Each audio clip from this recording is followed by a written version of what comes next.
নমস্কার বন্ধুরা, আজ সন্ধ্যে 7:30 থেকে কলকাতা নাইট রাইডার্স তারা এই বছরের আইপিএলে তাদের তৃতীয় ম্যাচে দ্বিতীয় জয়ের খোঁজে মাঠে নামতে চলেছে মুম্বাই ইন্ডিয়ান্সের বিরুদ্ধে। যে মুম্বাই ইন্ডিয়ান্স তারা কিন্তু গত দু ম্যাচেই হেরে আজ কলকাতা নাইট রাইডার্সের বিরুদ্ধে তাদের প্রথম জয়ের খোঁজে মাঠে নামতে চলেছে। আর এই হাড্ডাহাড্ডি ম্যাচে কোন দলের জয়লাভ করার সম্ভাবনা বেশি, দুই দলের প্লেইং ইলেভেনই বা কেমন হতে পারে এবং দুই দলের প্লেইং ইলেভেনের শক্তিশালী ও দুর্বল দিকগুলি কী কী এবং পিচ কেমন হতে পারে এবং কলকাতা নাইট রাইডার্স দলের কোনো পরিবর্তন কি হতে পারে এই ম্যাচে, সেই সমস্ত বিষয় নিয়েই এই ভিডিওতে তোমাদের মধ্যে আলোচনা করার আছে। সেক্ষেত্রে ভিডিওটা কিন্তু বেশ ইন্টারেস্টিং হতে চলেছে সকল কলকাতা নাইট রাইডার্স সমর্থকদের জন্য। সেহেতু সকল কলকাতা নাইট রাইডার্স সমর্থকদের কাছে একটাই অনুরোধ থাকলো, তোমরা কিন্তু ভিডিওটা না স্কিপ করে পুরোটা দেখো। আর যদি ভিডিওটা ভালো লেগে থাকে তাহলে কিন্তু অবশ্যই ভিডিওতে একটা লাইক দিয়ে তোমরা চ্যানেলটাকে সাবস্ক্রাইব করে রেখো। আর তুমি যদি কলকাতা নাইট রাইডার্স দলের একজন প্রিয় ভক্ত হয়ে থাকো তাহলে কিন্তু অবশ্যই কলকাতা নাইট রাইডার্স দলের সমস্ত রকম লেটেস্ট আপডেট সবার আগে পাওয়ার জন্য আমাদের এই চ্যানেলটাকে তোমরা সাবস্ক্রাইব করে রেখো। তো চলো আর দেরি না করে আজকের ভিডিওর মেন টপিকগুলো নিয়ে আলোচনা শুরু করা যাক। তো সবার প্রথমেই যদি এই দুই দলের হেড টু হেডের পারফরমেন্স দেখা যায়, তো এই দুটো দল এখনো পর্যন্ত মোট মুখোমুখি হয়েছে 34 বার, যেখানে কলকাতা নাইট রাইডার্স তারা ম্যাচ জিতেছে 11 বার এবং মুম্বাই ইন্ডিয়ান্স ম্যাচ জিতেছে 23 বার। সেক্ষেত্রে মুম্বাই ইন্ডিয়ান্সের পাল্লা কিন্তু যথেষ্ট ভারী থাকে কলকাতা নাইট রাইডার্সের বিরুদ্ধে। তবে 2022 এবং 2024 এই দুটো বছরেই কলকাতা নাইট রাইডার্স তারা কিন্তু মুম্বাই ইন্ডিয়ান্সকে দুটো করে ম্যাচেই হারিয়েছিল। আর এই দুই দলের রিসেন্ট পারফরমেন্সের নিরিখে কলকাতা নাইট রাইডার্স তারা কিন্তু যথেষ্ট এগিয়ে রয়েছে মুম্বাই ইন্ডিয়ান্সের তুলনায়। তবে আবার ওয়াংখেড়েতে মুম্বাই ইন্ডিয়ান্সের পাল্লা কিন্তু সবসময় ভারী থাকে কলকাতা নাইট রাইডার্সের তুলনায়। সেক্ষেত্রে আজকে যে আমরা একটা হাড্ডাহাড্ডি ম্যাচের সাক্ষী থাকতে চলেছি সেটা বলাই যায়। তো এবার যদি এই ওয়াংখেড়ের পিচের বিষয় নিয়ে কথা বলা যায়, তো এই বছরের আইপিএলের এই প্রথম ম্যাচ কিন্তু ওয়াংখেড়েতে হতে চলেছে। সেক্ষেত্রে এই বছরের ওয়াংখেড়ের পিচটা কেমন হয়েছে সেটা কিন্তু এক্স্যাক্টলিভাবে বলা সম্ভব নয়। তবে এই পিচটা কিন্তু সবসময় বোথ সাইডেড ফ্রেন্ডলি হয়ে থাকে, মানে ব্যাটিং ও বোলিং দুই বিভাগের জন্য কিন্তু যথেষ্ট উপকারী এই পিচটা। তো এই ওয়াংখেড়েতে আইপিএলের সবসময় অ্যাভারেজ রান কিন্তু দেখা যায় 170 থেকে 180-র মধ্যে। সেক্ষেত্রে এই ম্যাচটাও যে একটা হাই স্কোরিং ম্যাচ আমরা দেখতে পেতে চলেছি সেটা কিন্তু তোমরা বলতেই পারো। তো এই ওয়াংখেড়ের পিচে বোলিং ফার্স্ট টিমের কিন্তু জয় পাওয়ার সম্ভাবনাটা সবসময় বেশি থাকে। সেক্ষেত্রে আজকের ম্যাচেও যে দল টসে জিতবে সেই দলের কিন্তু প্রথমে বল নেওয়ার চান্সটা বেশি।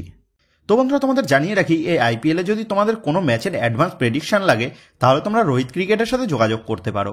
ভিডিওর স্ক্রিনে তোমরা রোহিত ক্রিকেটের হোয়াটসঅ্যাপ নাম্বার দেখতে পাবে, তো ওই নাম্বারে তোমরা যোগাযোগ করতে পারো। তো এই রোহিত ক্রিকেটের টিম তারা অ্যাজ এ এক্সপার্ট হিসাবে পুরো আইপিএলের প্রেডিকশন দিয়ে থাকে, যেমন টস, ম্যাচ, সিজন রিপোর্ট।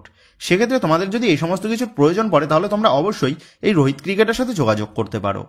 তো যাক, এবার যদি এই ম্যাচে কলকাতা নাইট রাইডার্স দলের প্লেইং ইলেভেনে কোনো পরিবর্তন হওয়ার সম্ভাবনা আছে নাকি সেই নিয়ে কথা বলা যায়, তো তোমরা জানো গত ম্যাচে কলকাতা নাইট রাইডার্স তারা রাজস্থান রয়্যালসের বিরুদ্ধে একটা দুর্দান্ত পারফরমেন্স করে তারা জয় ছিনিয়ে নিয়ে এসেছিল।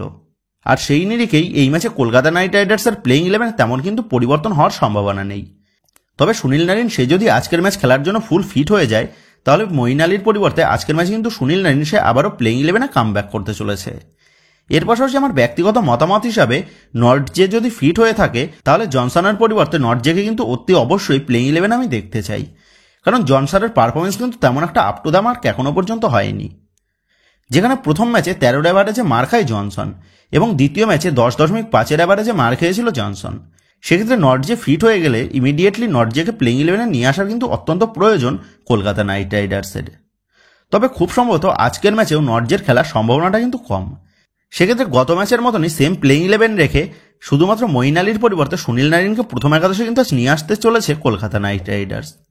তো এবার যদি দুই দলের প্লেইং ইলেভেন কেমন হতে পারে সেই নিয়ে আলোচনা করা যায়, সেক্ষেত্রে সর্বপ্রথম মুম্বাই ইন্ডিয়ান্সের প্লেইং ইলেভেন নিয়ে কথা বললে মুম্বাই ইন্ডিয়ান্সের ওপেনার হিসাবে দেখা যাবে রোহিত শর্মার সাথে রিকেলটনকে। 3 নম্বরে উইল জ্যাক্সকে আনা হতে পারে। 4 নম্বরে থাকবে সূর্যা কুমার। 5 নম্বরে দেখা যাবে তিলক বর্মা। 6 নম্বরে থাকবে হার্দিক পান্ডিয়া। 7-এ দেখা যাবে নমন ধরকে। 8-এ দেখা যাবে সান্তনারকে।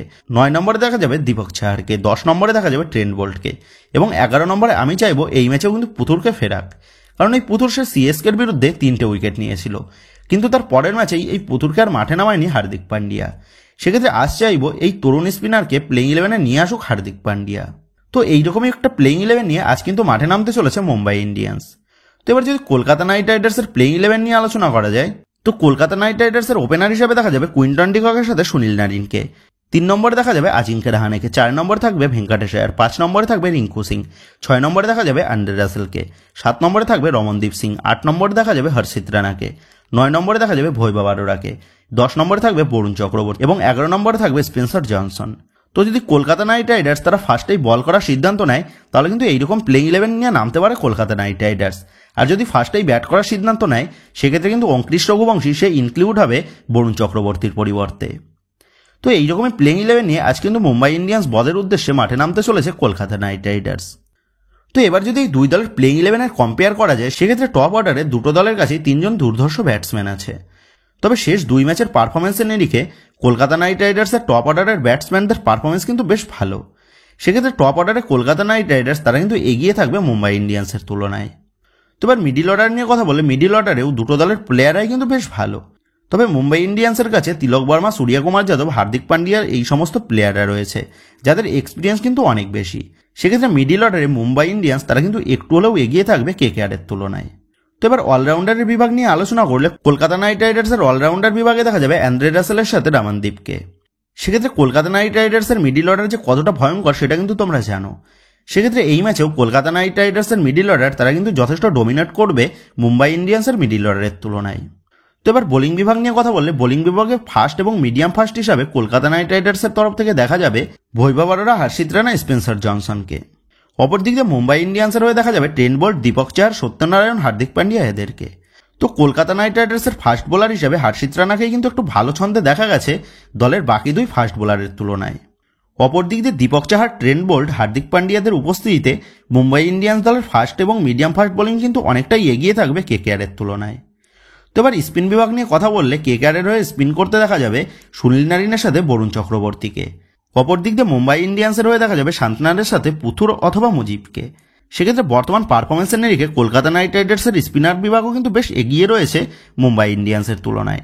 তবে আবার শান্তনার এবং পুথুর এরা দুজনেও কিন্তু বেশ ভালো স্পিনার। সেক্ষেত্রে ওভারঅল দেখতে গেলে কলকাতা নাইট রাইডার্স এগিয়ে থাকবে কিন্তু ওপেন, অলরাউন্ডার এবং স্পিন বিভাগে। অপরদিকে মুম্বাই ইন্ডিয়ান্স তারা এগিয়ে রয়েছে মিডফিল্ড এবং ফাস্ট বোলার অপশানে। সেহেতু টেকনিক্যালিভাবে দেখতে গেলে এই ম্যাচেও কিন্তু কলকাতা নাইট রাইডার্স তারা এগিয়ে থেকেই শুরু করবে মুম্বাই ইন্ডিয়ান্সের বিরুদ্ধে। তবে ঘরের মাঠে মুম্বাই ইন্ডিয়ান্সের পারফরমেন্স কিন্তু বেশ ভালো, এবং মুম্বাই ইন্ডিয়ান্স যেহেতু গত 2 ম্যাচে হেরে তারা এই ম্যাচ খেলতে নামছে, সেহেতু আজকের ম্যাচে মুম্বাই ইন্ডিয়ান্স তারা কিন্তু চাইবে যে করেই হোক ঘরের মাঠে প্রথম জয়টা তুলে নিতে। সেক্ষেত্রে আজ কিন্তু আমরা একটা হাড্ডাহাড্ডি ম্যাচ দেখতে পেতে চলেছি সন্ধ্যা 7:30 থেকে, সেটা বলাই যায়। তো বন্ধুরা, তোমাদের মতে আজকে কলকাতা নাইট রাইডার্স তারা কি পারবে মুম্বাই ইন্ডিয়ান্সকে হারিয়ে পয়েন্টস টেবিলের ওপরের দিকে উঠে আসতে? এই বিষয়ে তোমাদের কি মতামত তা কিন্তু অবশ্যই নিচে কমেন্ট করে জানিয়ে দিও। তো বন্ধুরা, এই ভিডিওতে গুরুত্বপূর্ণ টপিকটা নিয়েই তোমাদের মধ্যে আলোচনা করার ছিল। তো আশা করি ভিডিওটা তোমাদের ভালো লেগেছে। তো যদি ভিডিওটা ভালো লেগে থাকে তাহলে ভিডিওতে লাইক দিয়ে চ্যানেল সাবস্ক্রাইব করে পাশে থাকা বেল আইকনটা অবশ্যই প্রেস করে দিও। আর তোমরা যারা এখনো পর্যন্ত আমাদের সোশ্যাল মিডিয়া পেজের সাথে যুক্ত হওনি, তারা কিন্তু অবশ্যই নিচের ডেসক্রিপশন বক্সের লিঙ্ক থেকে আমাদের সোশ্যাল মিডিয়া পেজের সাথেও যুক্ত হয়ে যেও। কারণ এখন কিন্তু সমস্ত লেটেস্ট আপডেটগুলো সবার আগে আমাদের সোশ্যাল মিডিয়া পেজেই পোস্ট করা হয়। আর তোমরা এখন ফেসবুক এবং ইনস্টাগ্রামে গিয়ে তোমরা আমাদের চ্যানেলের নাম লিখে সার্চ করলেও তোমরা কিন্তু আমাদের ফেসবুক এবং ইনস্টাগ্রাম পেজটাও খুঁজে পেয়ে যাবে। সেক্ষেত্রে তোমার প্রিয় দলের সমস্ত রকম লেটেস্ট আপডেট সবার আগে জানার জন্য এবং আমার সাথে সরাসরি যে কোনো বিষয়ে কথা বলার জন্য তোমরা কিন্তু অবশ্যই মনে করে আমাদের সোশ্যাল মিডিয়া পেজের সাথে যুক্ত হয়ে যেও। তো বন্ধুরা, এই ভিডিওটা এটুকুই ছিল। তো আসি বন্ধুরা, দেখা হচ্ছে পরের ভিডিওতে।